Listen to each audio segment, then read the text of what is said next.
मेरे साथ है भारतीय जनता पार्टी के तेज तर्रार युवा नेता विकास खितौलिया। नमस्कार। विकास खितौलिया अम्बेडकर नगर में किसी पहचान के मोहताज नहीं है। समाज में अच्छा रुतबा है, अच्छी पहचान है, पत्रकार भी रहे हैं और बहुत सारी फील्ड में काम किया है। इस वजह से इनकी पहचान है। जन समस्या को उठाते रहे हैं और इस अम्बेडकर नगर विधानसभा की एक एक कमियों को जानते हैं। करेंगे इन्हीं से उन कमियों पे चर्चा। विकास जी नमस्कार। जी नमस्कार जी। विकास जी, अम्बेडकर नगर की जो 10 साल में हालत हुई है उसका जिम्मेवार कौन? जी 10 साल में जो अम्बेडकर नगर की दुर्दशा हुई है, मैं 10 साल की बात नहीं करूँगा, ये मैं पूरे बात करूँगा 50 सालों की बात। जो दुर्दशा हुई है, जो डेवलपमेंट, और आप विधानसभा में देख रहे हो, वो अम्बेडकर नगर विधानसभा को कंपैरिजन करोगे तो यहाँ कुछ भी नहीं हुआ। अम्बेडकर नगर विधानसभा में आज तक जो आज दिल्ली जलमग्न हुई है, इस तरीके की बरसात पहली बरसात में सिर्फ मात्र 3 घंटे की बरसात में दिल्ली जलमग्न होगी, अम्बेडकर नगर विधानसभा जलमग्न हो गया। कारण क्या रहा था कि यहाँ के अधिकारी, जो भी जनता ने चुन के प्रतिनिधि को भेजा है, उन्होंने अपना काम समय पे नहीं करा। समय पे जो सीवर नाले की ब्लॉकेज थी वो समय पे नहीं ओपन करी, जिसके कारण ये दिल्ली जलमग्न हो गई। विकास जी, मैं 1 हफ्ते पहले से लगातार अपने YouTube चैनल पे भी चला रहा हूँ कि जो जी ब्लॉक्स दक्षपुरी से जो नाला आ रहा 30 फुट चौड़ा था और लगभग 10-12 फुट गहरा होता था। एक आदमी अंदर खड़ा हो जाता था तो रोड से दिखाई नहीं देता था। उस नाले की हालत आज ये हो गई कि 8 से 6 फुट, 8 फुट या 10 फुट के आसपास में वो नाला इस्तेमाल के लिए बचा है। बाकी दोनों साइड में गाद जमी हुई है, सिल्ट जमी हुई है, मट्टी जिसे कह देते हैं आम बोल चाल में, वो सूखी मट्टी जम गई है और उनमें पेड़ उग गए हैं। इतने दिनों से हर साल इस नाले का ठेका छुटता है, कोई ना कोई ठेकेदार ठेका लेता है। वो सफाई कहाँ होती है और उस सफाई के बाद में ये इतना कूड़ा कैसे इकट्ठा हुआ, मलबा कैसे इकट्ठा हुआ? जी, जैसे आपने बताया कि ये नाला चौड़ा हुआ करता था, साथ ही ऊपर हुआ। मैं ये कहूँगा कि जो नाले को कवरिंग करा गया है वो एक तरीके से ठीक अच्छा काम है, क्योंकि ओपन नाले में कोई दुर्घटना हो जाती थी, कुछ दिक्कतें आती थी, बदबू भी ज़्यादा आती थी।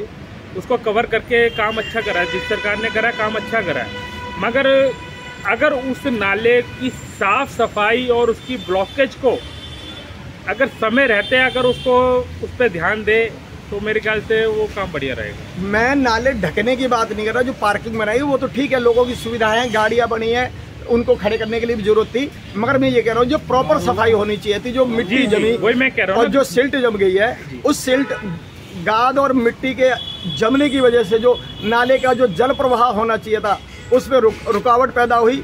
क्या इसके लिए?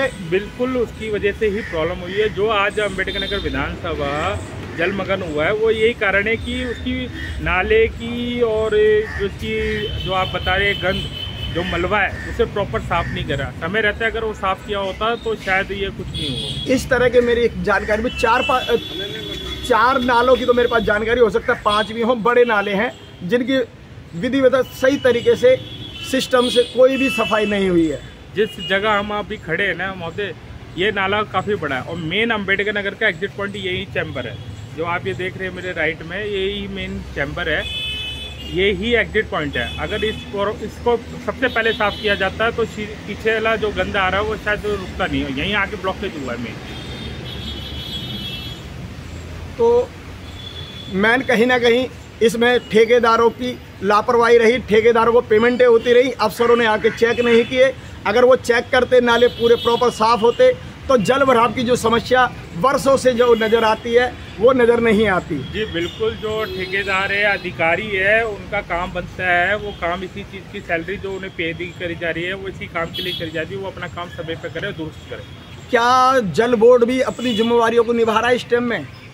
जी जल बोर्ड, आपने अगर बारिश की बात करें, बारिश से कुछ दिन पहले कि पूरी दिल्ली में किस तरीके से किल्लत थी, भाजपा ने प्रत्येक वार्ड में, प्रत्येक विधानसभा में, प्रदेश स्तर पर हर तरीके से प्रदर्शन किया है। उसके बावजूद भी आम आदमी पार्टी सरकार ने दिल्ली की जल की पूर्ति नहीं कर पाई।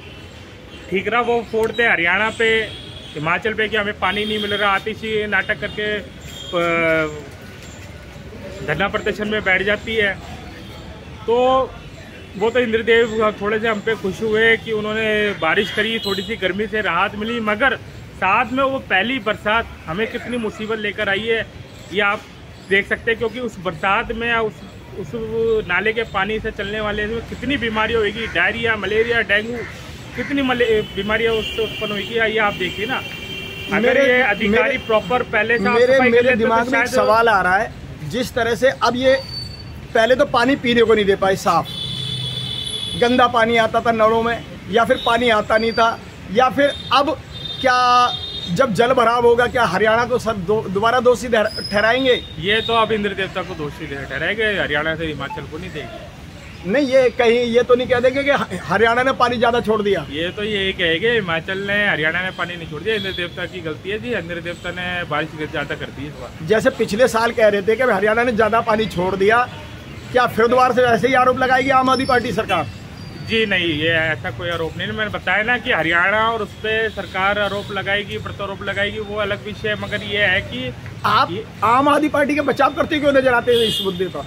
नहीं, आम आदमी पार्टी का तो बचाव नहीं कर रहा ना। जब उन्होंने पिछले साल जब बारिश आई थी खुलकर कह रहे थे कि हरियाणा ने पानी ज्यादा छोड़ दिया है, आप कह रहे हो ऐसा नहीं कहेंगे, क्यों नहीं कहेंगे? अभी जो बयान आएगा, अगर मैं उस पर प्रतिक्रिया करूँ, मैं अपने आप से कुछ भी कह दूँ, वो चीज़ गलत है।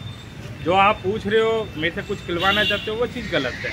प्रतिक्रिया जैसे आएगी उसका जवाब ऐसा मिलेगा। धन्यवाद विकास जी। जी धन्यवाद।